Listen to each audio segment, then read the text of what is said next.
Hello, everybody. Yo. Whoa. Whoa.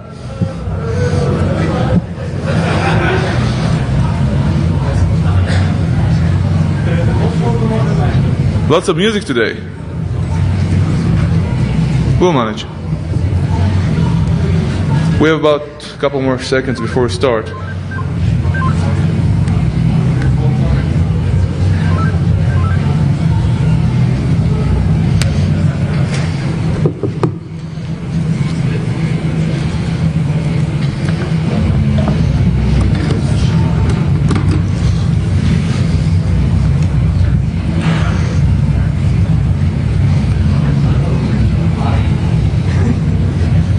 And there we go. And there we go. Hey, everybody. Hey. Good morning.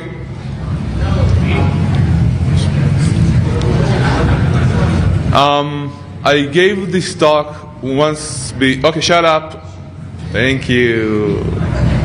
This is DEF CON, so basically, as serious as I want to be and as important as this subject is to me personally, and I really want to present it correctly, this is still DEF CON. Which means I gave this talk 2 days ago at Black Hat, and I was somewhat serious, but as this is DEF CON, and I also have somewhat less time, I'm going to try and structure the way I swear, so that arbitrary swearing doesn't take away too much time. I'm sorry, just gonna have to be this way. So for DEF CON, I'm going to be the unprofessional person that I am and say a lot of fuck, shit, ass, and swear words in Russian as preferable. But my accent isn't that good for Russian, so I'm gonna try. So, name of the talk pretty much spells out what it is. Estonia, Information Warfare and Lessons Learned, or the First Internet War. Now,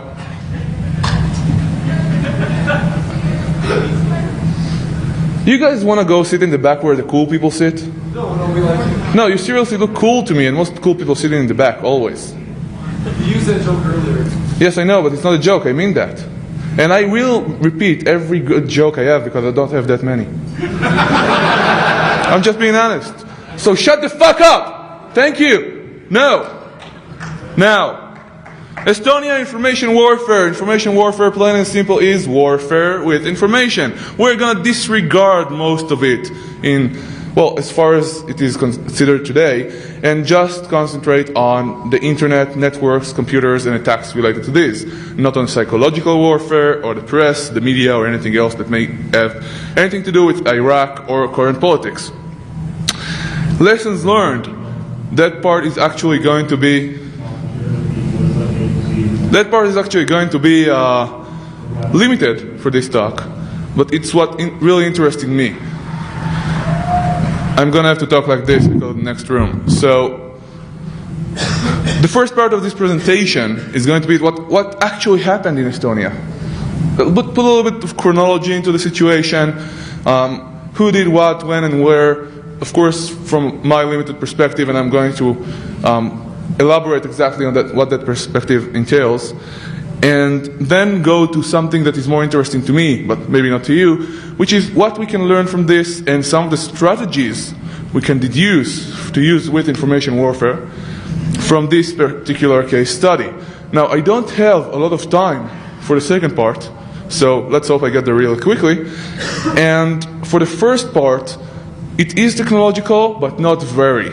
And that is because I figured for this talk and where we aim at getting to, I don't want to show you yet another packet capture of a DDoS attack. Okay? Are you with me with that? Good.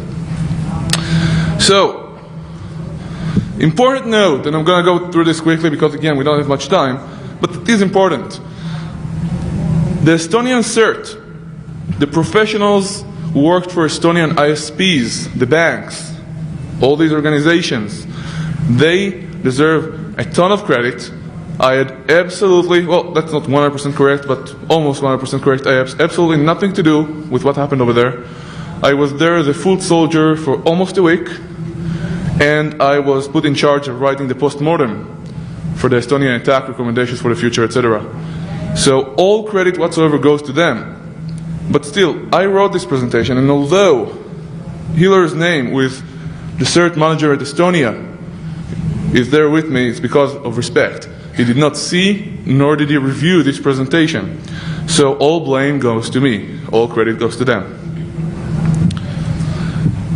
Who am I? My name is Gadi. Yo! Wake up. I know it's late and the parties are waiting. It's around 10 o'clock. But okay, shut the fuck up. Number 2. Thank you. I'm not going to be nice to you, you people. Yeah. So, my name is Gadi. I work for a company called Beyond Security, which is a vulnerability assessment vendor in Israel. And this is basically what we'll be talking about. So,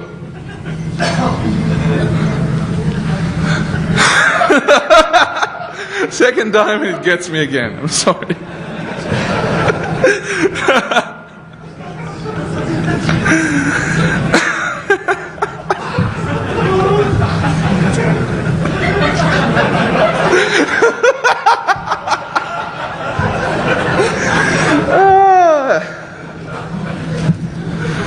Sorry, it's very late. So, this thing in Estonia happens, right? And it happens for the first week. And I used to run the CERT for the Israeli government.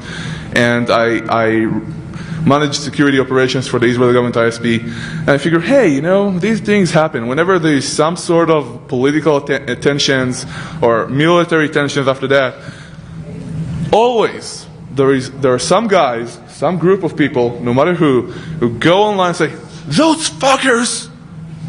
And immediately proceed to coordinate a little bit and attack. Shut the fuck up! Number 3, there will not be a number 4. Do I sound like a teacher or not? Except for the swear words. So, 2 weeks pass, right? And I know the Estonian CERT manager from all these global internet security operations going on. And I sent him an email saying, yo, Hiller, do you guys need any help? And of course, we worked together before that and all the regular stuff. And he says, when do I pick you up from the airport? So, that was pretty much it. So, at first when I heard about Estonia, I said, hey, you know, it's this small Eastern European third world country or something, right? I don't know where it is. So I immediately thought about the Dilbert cartoon with Albania. And it's some third world country in Eastern Europe. Their main export is mud. And their main underground export is babies with beards. Or pictures of, I'm not sure. So you can adopt them and send a lot of money to the Albanians. And I said, okay, let's go. And apparently I was very, very, very wrong. One, it is a small country in Eastern Europe, not related to Eastern Europe, it's .ee, and it has about 1.3 million people living there. It's the northmost of the... I got some comments on this.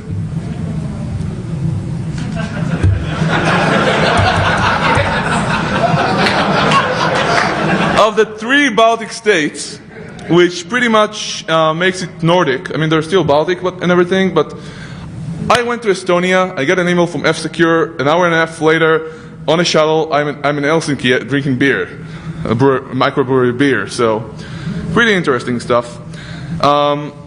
It has a flat tax for everything. Really interesting. And there is no tax on beer. Which it... So, or alcohol in general. And yes, there are a lot of blonde girls over there. I'm sorry, but that was unbelievable. But more to the point, after the Soviet Union fell, they started building their infrastructure and they did it. Shut up! Seriously, do I need to separate you? You go to the corner! So, after the fall of the Soviet Union, no, guys, seriously, please. I know where you live. I can see it on you. To the motherland, yes. Blet. So, after the fall of the Soviet Union, they started building their infrastructure from scratch, right? They didn't have anything, so they used the most advanced technology they had, which is, of course, the internet. So, they have, for example, around 99, sometimes 98, I don't know, acceptance of online banking or e-banking. Now, for some of us, that may mean, wow, really? All these people check their account status online? Or, seriously, they transfer a little bit of money? That's cool, but no. Stop people in the streets, and I'm using absolute terms here, it's not absolute. And they'll ask them, when have you last been to the bank? And they'll say, last evening, but when have you last been to a real bank? Oh, 10 years ago. It's unbelievable. Complete acceptance. They have ID cards, which for some of you in the States will give the shivers, and they have them with PKI chips, which is really interesting. And because of this, they have actually held 2 elections, one of them for the parliament, from home. Meaning, they actually voted for their government from home using their internet connection, using their ID cards. I'm not sure that would work in the States. But it's cool. Down to earth. I mean, they're so internet... Guys, seriously, this is not going to work. I don't have a lot of time. Thank you. So, even elementary school, grammar school, parents can go to the website every evening, get comments from the teachers, see what classes their children have tomorrow, prepare their bags, etc. It's an online society for real. Really interesting stuff going on over there. So, the attacks start. But before that, no, guys, seriously. Die. In Hebrew it's die, and die means die is in death in English. So unless you want me to personally come down there and pull your ears away from your head, I'm being my, the way they describe me online right now. So please stop. Thank you. So, everybody knew the 9th of May is coming, and on the 9th of May, which is the day Soviet Russia won over the Germans, there's a lot of political stuff going around. So the Estonians served the ASO, which is the government's ISP. Just imagine that in the States for a second. The government taking away all the work for the ISPs and putting all government sites behind one ISP. That's going to work. So their government ISP, they speak, they talk, and they say, we can expect some trouble to happen, so let's do something extra. And as you remember earlier, when I first spoke of Estonia, I was a little bit surprised. And as things progressed and I learned about their technology, they're not stupid people. They have a very interesting culture, which is important for this talk. Again, very important. And speaking of this ID cards with PKI chips and their online elections, they have a very open environment over there, and this is very important again. A friend of mine heard a talk about their implementation of PKI and their ID cards and all of that. And the guy goes on stage and lectures, and he speaks about their failures. He does not speak about their challenges, milestones. He does talk about how they implemented it. He talks about their failures. They're a very open society. They are, in fact, a full disclosure society. Meaning, full disclosure comes first. Then we keep things secret if we have to. Let's solve the problem. It's a very different mindset than what you would expect. So, they talked a little bit and said, yeah, we can expect some trouble. Let's prepare some very strong web server, put it on some highly defended network, and let's talk to some sensitive websites and tell them, prepare a plain text version of your website, just in case. It sounds reasonable to me, they all spoke. I'm always find it funny when people say, raise online awareness, We need to raise the something from green to red for online people, or we raised our awareness status or alertness status, something like that. So I figured, yeah, what are they going to do with that? I mean, put somebody extra on the night shift so they can play poker? I mean, look at the same screens. Never got that. So they got a little bit better at this. And then stuff started. And by stuff, of course, this is DEF CON, so let me put my arbitrary shit.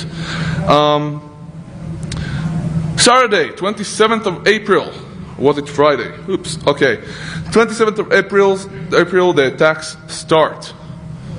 Now, this is very interesting. The attacks started at roughly exactly the same time as the riots in the street of Tallinn happened. Now, we didn't really speak much about what happened in the streets, what the political situation that caused this online aftermath was. And I don't really want to go into the Russian standpoint or the Estonian standpoint because I see it as beside the point for DEF CON. Let's just say, on the Estonian side, Russia basically conquered Estonia for a long, long time. Then the Germans, the Nazis, came in as saviors. They drove the Russians out. And then Soviet Union came in and kicked their asses, which was pretty cool. So the Estonians have some problems with the Russians. On the other end, 20, 30 million Soviet soldiers, I'm saying all of died during the Second World War. And justifiably, the ex-Soviet states are very, very sensitive about this. And this goes on, and there are both sides of the argument. Whenever I try to pick sides, I always got a little bit to see how complicated the situation is. And coming from Israel, I wasn't really that, I didn't really pick any sides. And honestly, I had a lot on my mind already. But it was interesting to see the culture. So let's get started real quickly through the timeline. I'm really quickly through the timeline. Saturday's attacks begin. Now, on the 27th of April at 2 a.m., people start saying, hey, what's going on here? Let's call Hilar from the CERT. And again, they're really good people. So Hilar was, guys, cut it out last time. I mean it. No, I will not be one of these guys that say last time and then say last time again for 3 times. I've already been that gay, no offense to any gay people. In Israel, we have a different word for that. For 4 times now. So once again, one more time and you're out. If I have to take you out myself. Thank you. No! I said shut up. This is final. Shut up. Hey. So, they call Hilar from the Estonian CERT. He was on his way back from a conference in Dublin. And say, look, Hilar, we have a problem here. We have a lot of attacks, more than we expected. What can we do about this? Well, you know, servers are really kind of crumbling. And they decide to move the attacked websites, the currently attacked websites, to the secure web server that they put up.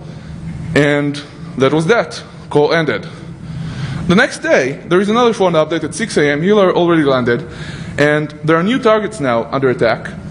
And there is the new well-defended server is under severe stress.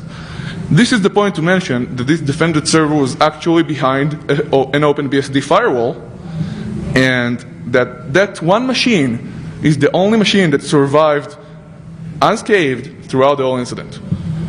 If you have any OpenBSD fans in the crowd. One! Now, on Saturday at 6 p.m., there was a staff meeting. People actually got together at the ASO, the government ISP office, and they started discussing all the different types of attacks happening. Again, nothing too special. We've seen it all before, but still, it's really big. They said, hold on, stop. What's going on here? We need to reassess the situation. And the interesting thing is, because this was so big, they weren't able to collect correct metrics on this. So the attack actually resulted in 100 to 1,000 times, this is a guess, the normal amount of traffic.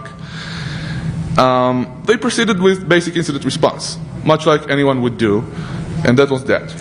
So they are still not sleeping. They have another staff meeting. Their attacks are happening a lot more often, more successful. They have a realization coming that this is not regular. They came to the words cyber riot. I don't like the words, I don't like cyber something, anything. But there were riots in the street. And they have seen all these things that we're going to talk about in a second happening on the Russian websites, blogosphere, blogs, forums, whatever. That all these people, the population itself, really didn't like what was going on in Estonia and were fired up about it. So they called it cyber riot, and we'll discuss that a little bit more in a couple minutes. Now, all these Russian-speaking or Russian-language websites, forums, blogs, started really discussing what was going on. But it was really quickly. It happened like that. And suddenly, we've seen memes, we've seen epidemics spread through societies, blogs. Within hours, certain information is everywhere, a link, whatever else. This was much faster. We can't say for sure, beyond a shadow of a doubt, that this was not something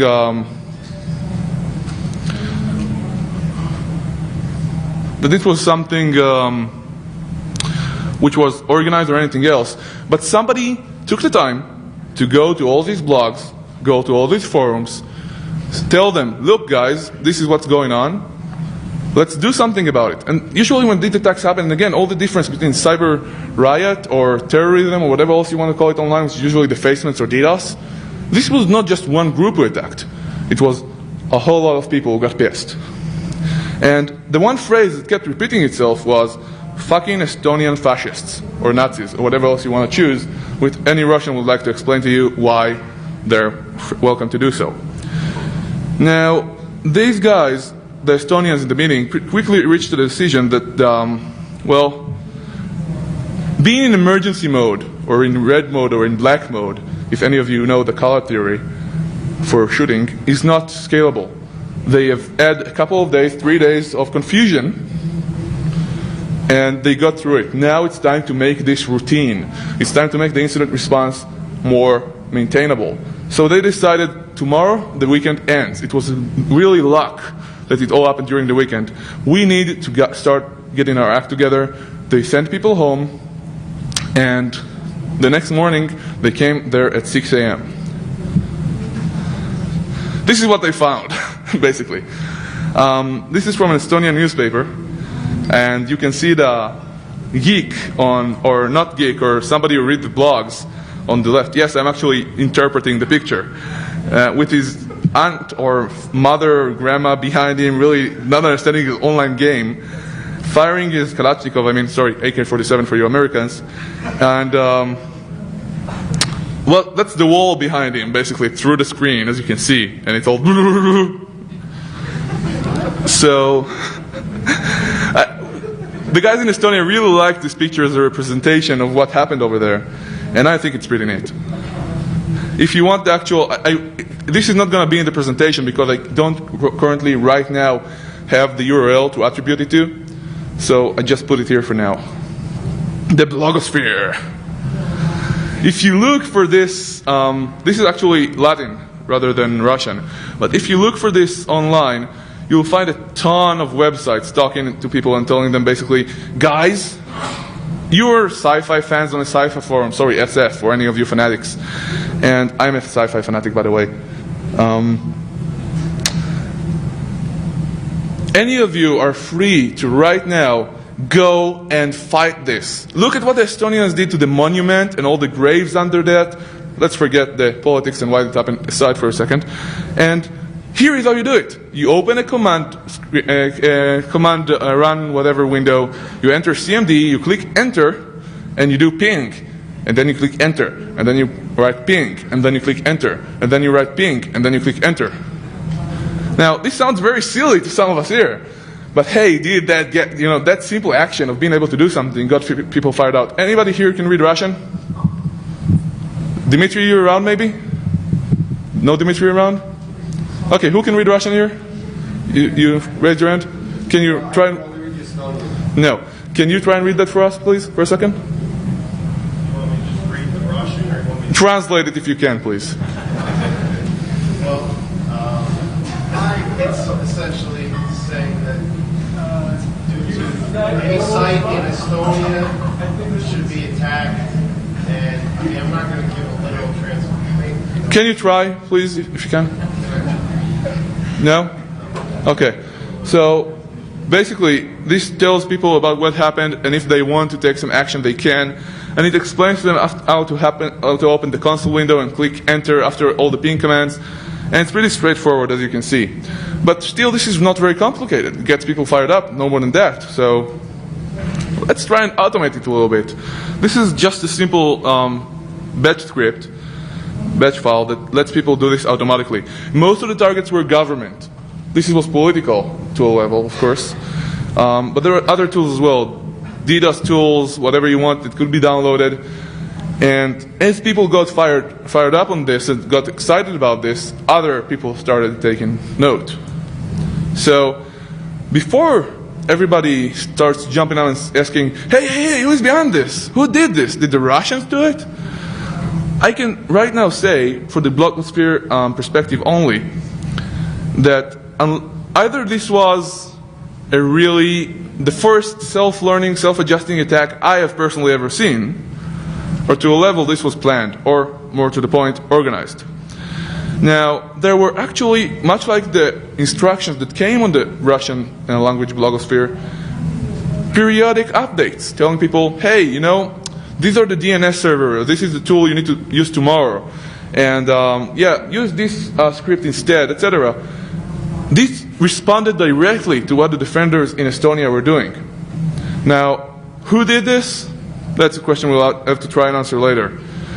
I'm guessing these guys. But so another thing of interest that happened was ad hoc intelligence. Many Estonians who spoke Russian went on these blogs and forums, etc., started reading what was going on, and in ad hoc fashion, through their social networks, their social wealth, they started passing this information around, and it all drained directly to the Estonian CERT somehow. This was not organized. So the Estonian CERT could actually pick up the phone and say, you know what? Tomorrow is DNS day. Prepare your servers. Which was pretty nice. Here you see another tool. This is taken from the F-Secure blog, actually, or weblog, about a specific DDoS attacker for Estonia. And let's just look a little bit at the numbers. Somebody told me I have a miscalculation here somewhere. I'm not sure where it is. So at the ASO, which is only the government's ISP over there, and only for the first day or two, they have a 10 megabit line, and they add a 4 megapackets per second attack.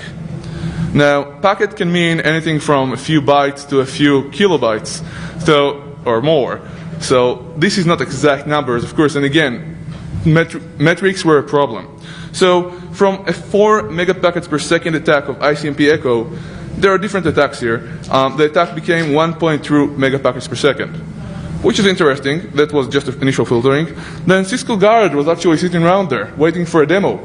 So they pulled it up, got all the dust out of it, connected it, and it got down from 1.2 megapackets per second to 150 kilopackets per second, which was pretty neat. They configured Cisco Guard a little bit further, and they got down to 3 kilopackets per second. Now, looking at the traffic itself, it was around, again, none of these numbers are complete. This is a work in progress. You can see 3 megapackets per second of ICMP echo, and general attack traffic, 1 megapacket per second of SYN traffic fluid, etc. We're not really clear on that.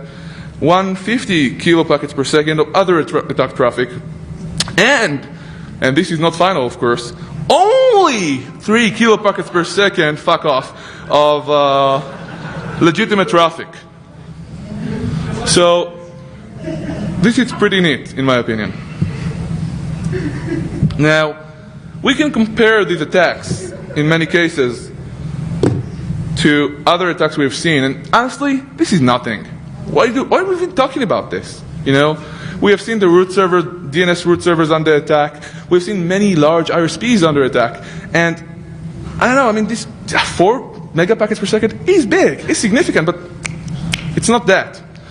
So, one, it was pretty sizable. Again, 4 megapackets per second is not bad. And it was just right for Estonia. The resources were used correctly. This is very important. But to be honest, even if this was completely insignificant traffic-wise, what we can judge it by is actually the significance of its impact. If one guy walked by with a stone and threw it at a computer, it would cause this impact. As far as I'm concerned, it's exactly the same. I don't care. Now, the scale of all the different attacks that were actually happening as this was going on, this was not just ping commands. We're going to see a little bit more right now. That was really impressive. That I have not seen in a while, and not on that scale ever. Ever is a strong word, but so there are a few attacks of interest. There was, for example, a spam attack or an email attack against the Estonian parliament, and This, I believe, again, not exact times, resulted in about 2 days of downtime. Now, this was during the weekend, I think. Sorry, I can't verify that right now. But 2 days of downtime for the Estonian parliament email systems in a country that's internet-based on that far level. That's critical. There were a few other attacks, such, for example, 2 routers crashed. There were many other routers out there, routers or whatever you want to call them, that suffered some crashes and stuff like that. But the main attacks that actually happened where one router was actually misconfigured. It allowed connections to go directly to it. So that router was taken out. The second one was the router just couldn't handle the traffic. Seriously, 100 times, 1,000 times more. How much do you leave behind over your current needs of maximum use? Not 1,000 times over, right? Not even 10 times over in most cases. Now we can look at this graph, for example, and this is from MRTG, created by Perl. And you can see 2 spikes on the left side.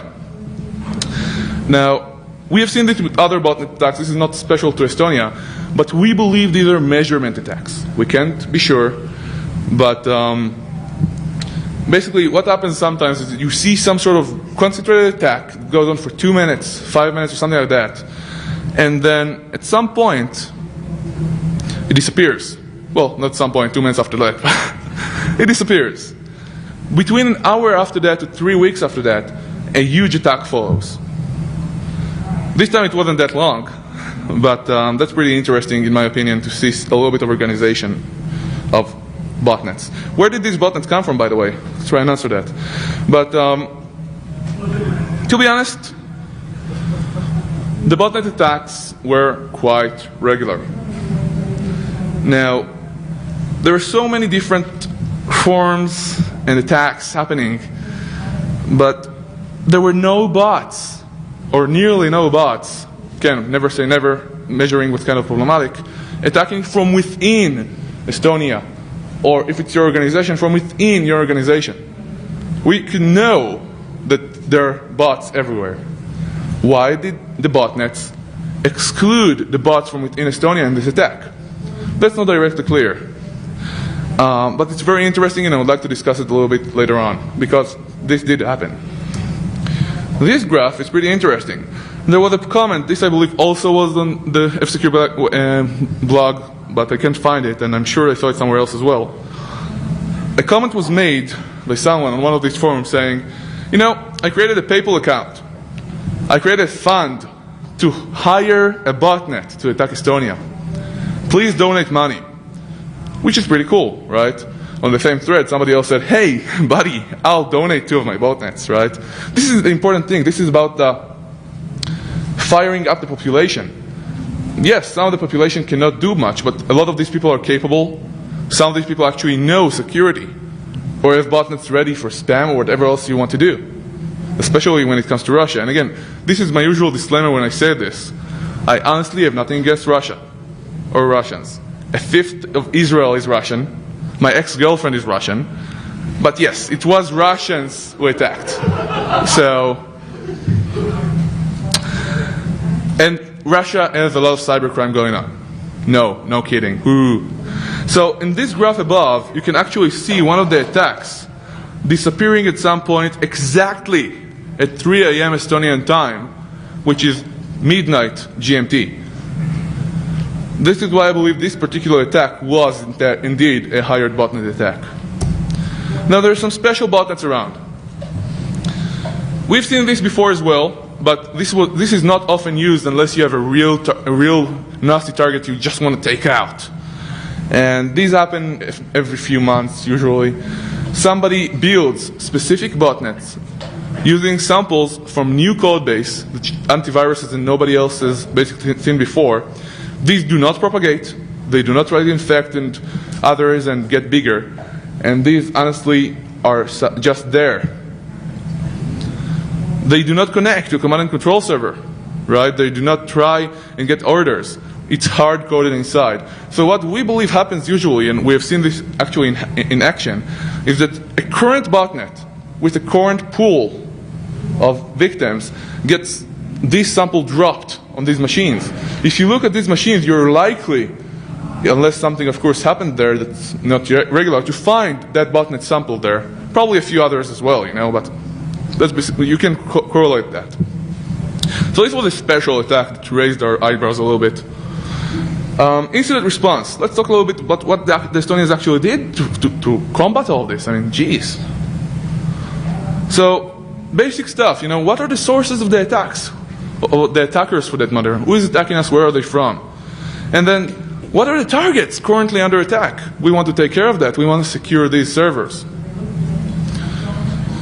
Now, if we are actually dealing with botnets, can we find the command and control servers, the CNC server, or the C2 server if you're from the military, and take it out, or do something else to it?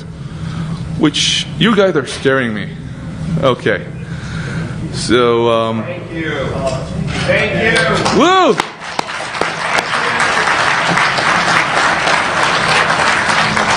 So,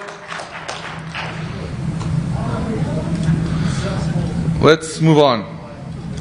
If you can see the command and control server, this is one issue about Estonia, if you think about it. If you can detect the bot on the network, or know where it comes from, you can try and sniff it out. Or just, this Estonia is a very small country, as we discussed. Everybody knows everybody. They can raise the phone and say, hey, buddy, you have this bot on your network, or more likely step outside into the street, walk 2 meters, and go into the second building. And you find the botnet, and you look at it, and you see, hey, this is a command and control server it connects to.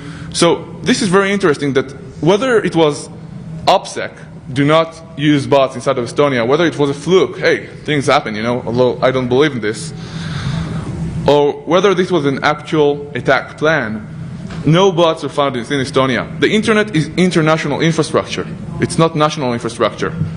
It's your computer, my computer, and a computer of somebody in Korea and somebody in Nigeria. And all of these computers impact everybody's security. So to respond to the Estonia incident, you had to do quite a bit.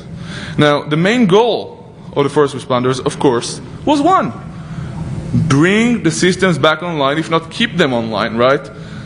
Try identifying, you cannot anymore respond by identifying attacks. You start by identifying their impact. Meaning, hey, the light is off over there, what happened? Don't identify the packet going there, you can't do that anymore. It's gone. This is very big for me anyway. Now, on the 28th, there were 2 decisions made on mitigation approaches. Now again, don't concentrate on the sources, but rather on the targets first, which means also the impact, what happens. Then they said, we can't really do technical analysis anymore. Do it only when it has direct and a clear effect on mitigation. We're in mitigation mode. Now, again, Estonia is in a very unique situation. Everyone knows everyone, or more to the point, everyone can get in a car and drag people out of bed. And when you drink, you have to get out of bed, and it's very painful, and it's a culture issue. I went to Estonia, I left quite a few days later, and don't remember anything that happened there. So, kind of like DEFCON, So, being small, they are very concentrated online. They could actually do things like blocking incoming connections to their banks or other websites at some point. This is not usually the best response. At one network I was at, I actually blocked, you can never know everything, but I actually blocked Germany off. This is not useful in any way. This is not really a long-term solution, but I blocked the networks that were disturbing me and then worked behind the scenes to get the network back. Those of us who work on networks can pretty much see this. And they don't necessarily have to block. They can decide, for example, that only within the internet exchange of Estonia can connections be made to the banks, for example. Not everything has to be a negative technology. Now, Estonia's luck is really the CERT. There are a lot of people there that did a lot of work. The professionals, the ISPs, the banks. But honestly, the CERT took these people and made this into a response. Estonia, as advanced as Estonia is, and we discussed that, they are not ready. They were not ready, I'm sorry, for this attack. Yes, there have been attacks before, but still, they were pretty much virgins in online attacks. They've not seen this scale. I mean, nobody has seen this scale before. I mean, sorry, we have seen attacks, we've seen large attacks, but in the entire country with such an impact, and we'll discuss the impact in a second, has not quite been seen before. Thank you.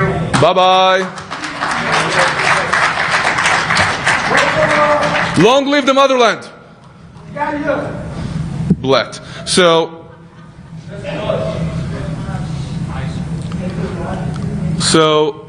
the CERT basically is there to respond to incidents, right? Now I can actually smile. The CERT is there to respond to incidents, and as such, of course, it manages incident response, it does a lot, it coordinates people, and in a small country they can actually, again, raise the phone or go over to people and get things done. That's pretty cool. But this particular case was better. Hilar is a great guy, and he can kick your ass. Sorry, this is DEFCON, I'll say a lot of ass. He can kick your ass if you want to do what you need to. Hey buddy, where are you? Do you want me to buy you another beer? But if that doesn't work, okay, I'll kick your ass. So basically the CERT there is really cool people, and there are only 2 people, really. And they've done an amazing job. The luck of this was the first attacks were against the government, where it was also concentrated.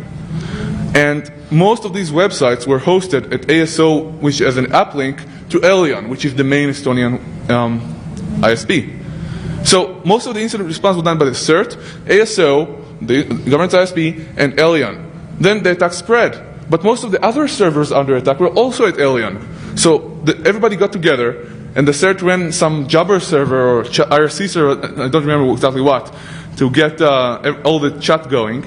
And it basically, by consensus and by fact of being there, got to be the leader. Yes, they are the body that's supposed to respond to this, but they are somewhat civilians, and they just made it happen. So what saved Estonia is the incident response.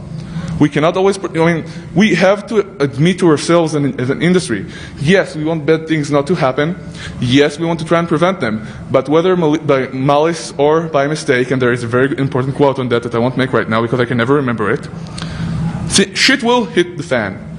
Things will happen, and we are all judged by how we respond to it. For them, oh my God, I want them working anywhere that bad shit happens any day. Seriously. So, global incident response. Again, it's the internet, and they are busy. They're just 2 people and the other professionals in Estonia. What are they going to do? So they escalated, much like you call an ISP, second level escalation. They saw the sources of attack.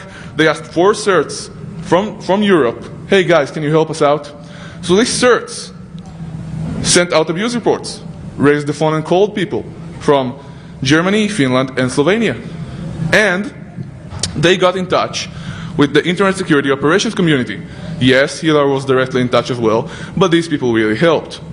It is a global village. Sorry for the term. So, incident response on a global scale was critical. We can't ignore the fact the internet is global. Well, we can try and say that internet governance works and that .xxx and .net get a lot of money, but that's not really what disturbs me these days. So, let's discuss Estonia's, what I call, predicament of e-success. And this is pretty much known. The more technological a country is, the more reliant on technology it becomes, and therefore, it's more vulnerable, right? More technology, more vulnerabilities. And it's the same about basically usage and reliability on the internet. So most of the banking clients in Estonia haven't been into real banking how long? 10 years? Not all of them, but most of them. And during the downtime, a couple of large banks had downtime over there, and people could not buy groceries. They couldn't buy what Hilar calls milk, bread, and gas. Everything goes online. If the online transactions are no longer, if the internet is down, this is down. Now, of course, there are all the non-client transactions. This is really big. We need to actually make the move and understand that progress is good, but what of resilience and fallback? Consider e-banking or online banking. It's a great progress. I'm all for progress. And I'm talking about fraud right now. But if there were 4 branches before and there is 1 now because all these expensive clients now use the web channel, which is cheap, and that's great. What about fallback if something happens? Now, I'm not saying that banks, for example, should be regulated further for stuff that's not credit or client or money related. But consider, this is critical infrastructure, and we'll discuss that in a second. And I'm not sure whether they like regulation or not. Forget regulation. If the bank is under such an attack, where will they go for help? They can do their own incident response, but this is beyond that. Estonia is really a window into where we might be. We are all reliant on the internet in some level. I'm not sure Israel is reliant enough to die if somebody attacks it on the internet. No. And about the US, I really have no idea. Maybe there will be some depression, maybe some recession, maybe more. Estonia is all the way out there to where we are heading. This is a window to the future, and we have an opportunity by it. I hate the term window of opportunity. Let's use it as storytelling for the evening, at night. We need to think about this when we make progress happen. Let's progress because we don't have a lot of time. Critical infrastructure actually proved to be the private and business sector. Not the transportation and energy systems, not SCADA systems. Yes, this is critical infrastructure, the military infrastructure, the civil infrastructure, energy transportation. But it's not what was attacked. It's not what will be immediately attacked. It's always first that, then the business sector or whatever, and then everything else. But seriously, we need to put this first. At least consider it in more serious terms. We can't tell the private sector what to do in most cases, and we really don't want to. At least I don't want to. But my opinion is, this is critical infrastructure. And it proved to be critical infrastructure in Estonia. You know what? It was ISPs, which is pretty obvious, the banks, which may not be as obvious, and media websites, the press. Let's not talk about manipulation or hacking, just the idea of all the media websites, or most of them being down. Silence on the radio. Very bad for anybody who ever worked on a radio station. Now, another critical infrastructure which presented itself is actually you and me. Every single one of us. What we can't even handle in cybercrime and everyday life, with every user and their grandma having viruses and malware and everything else on their computer. Not good. So, these users have become critical infrastructure. Consider attacking from outside of Estonia and inside of Estonia. This is pretty amazing. Some of us know about the critical infrastructure. Some of us know about the private or the business infrastructure. Just some of us maybe consider sometimes, but we don't know how to handle on that high of a front. Information warfare is usually on a very high degree of, this is national security strategy, this is general war strategy. Information warfare can be used as fighting. It does not need to be war, as part of the all fighting procedure or war procedure. Then we have some spots going around, but all the way down we drop with some theory and some actual action, all the way down to packets. This computer attacks that computer. We may have some planning, we may have some logistics backing that up, but this is missing. Estonia is amazing because it provides us with actual case studies. And let's go through them if we have time. Who was behind the attacks? Don't everybody want to know? The KGB. Okay, not. But it sounds good. So first of all, ad hoc, loose coupling of people coming together and doing some stuff to get things going, or was this a planned assault? I don't believe it was Russia, but that's my opinion. There was organization, there was planning, but hey. So blogosphere meme epidemic. The internet is perfect for plausible deniability. Consider there were botnet attacks from compromised machines, spoofed attacks. What are you going to do? So information warfare, you may know who your opponents, your rivals are. You may know your enemies, but you, most likely from technological sources alone, will not know who your attacker is. So there are quite a few indications, there are 4, actually these are the 4, honestly, that this incident was organized and planned, again, to a level. It started virtually at the same time as the incident in Tallinn streets. The Russians' blogosphere basically was updated periodically, responding to the defenders.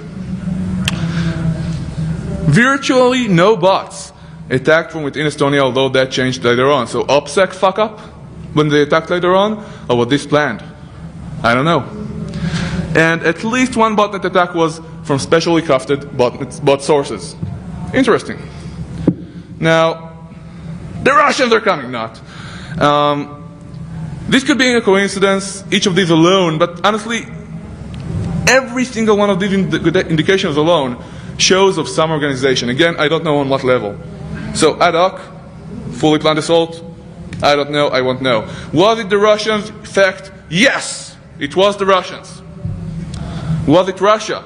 Opinion, abso-fragging-lutely not. And you can read the tone of how the Russian politicians spoke, and the Estonian politicians said a few things, which you can see the tone is pretty much, yeah, that's cool! But no, we are not doing that. But I can tell you more than that.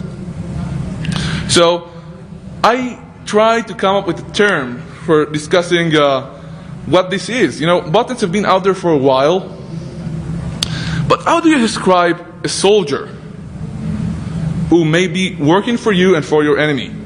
A traitor? Friendly fire? I don't know. So I came to this thing called biological warfare example here, which is, let's trade prisoners and let's infect them with biological warfare, germs, whatever. So I came across this fifth column concept, which different Wikipedias in different languages, Hebrew and English, actually define differently. Surprise, surprise. But it's attributed originally to Leo Trotsky, or Lev Trotsky, who spoke about this and used this, but it's really attributed in history to a general in the Spanish Civil War, who was asked, okay, so how big is your army? He said, I have 4 columns, but my 5th column is inside Madrid. So whether this was some sort of covert action inside of Madrid, or the people of Madrid themselves, I don't want to go into politics. Some people have been talking about this about Iraq and Vietnam. Unrelated to politics, people have been abusing this term. These people can actually be shooting at you and shooting at the enemy at the same time. They're owned computers. So it's an unwitting zombie 5th column. That's the best I can come with. So we have botnets. And another interesting example is from Japan. We have Winnie. Winnie is basically a P2P application in Japanese. And I don't want to say every, but every computer in Japan has it on. There are vulnerabilities in it. The author was arrested, he was released. I'm not sure he will ever want to patch that. But it's pretty scary that one application, which has been used before to steal information from computers that had sensitive information on them, and Winnie, that scares me. One application, vulnerable application, nobody to update it on every computer. Not every, but yeah.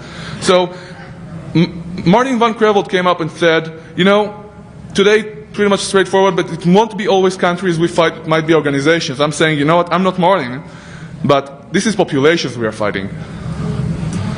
Now, the attacker strategy, and we'll go through this really, really quickly because we don't have time. So cyber terrorism versus internet riot or cyber riot, it's mob control. Consider if you're one person or maybe 20 people in a mob, going a little bit to the right, it will follow you. If you say down with that statue will go down. What about the internet with blogs, with comments, all that stuff DEFCON shit going around?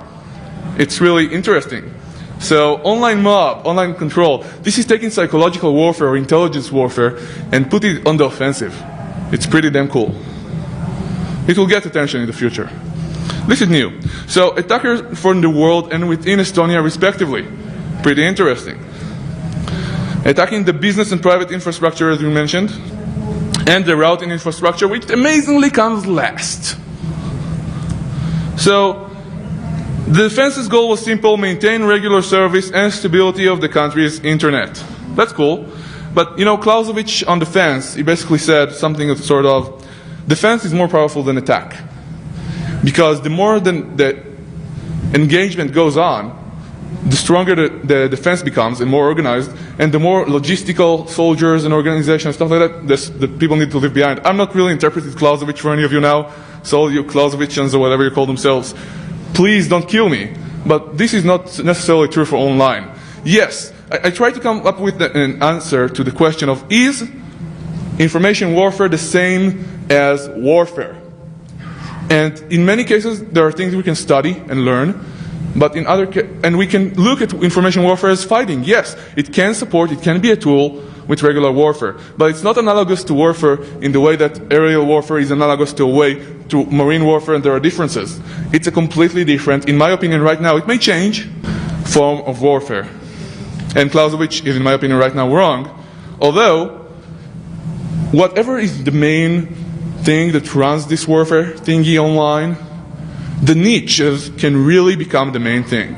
Everything changes all the time. So, defender strategy, you already heard some of it. It must be told in a story, and I'll try to do it in 1 minute. So, crowd control. Consider, in the streets of Tallinn, they actually closed the people in. They said, you know what, guys? Here are the people, let's close them in, let's try and contain the incident. This is incident response, which is basic. Not what we invented in computer security. Respond to the incident, contain it, better forces will come on later. We don't have time to discuss that. But culture specific, these are Russians. Russians are great people, but they love the liquor. It was a liquor area, they all went home at 5 a.m. In Paris, I don't remember if this is true, but some of the strategies are, for example, okay, 30 seconds. Okay, let's move through this real quickly. There is the broken windows theory, which I really wanted to talk to you about and compare to bathrooms. Intelligence, deception, border control, cultural importance, and בתחבולות תעשה לך מלחמה, which is from the Bible, which means in cunning and tricks you will wage war. And I don't have time to talk about all this strategy and the political implications, I'm sorry. Political awareness, why this is the forced internet war? Because the politicians knew about it, talked about it, and it's their war. This on the left is Hilar, that's Ivor on the right. I am Gadi, and thank you very much. We don't have time for questions.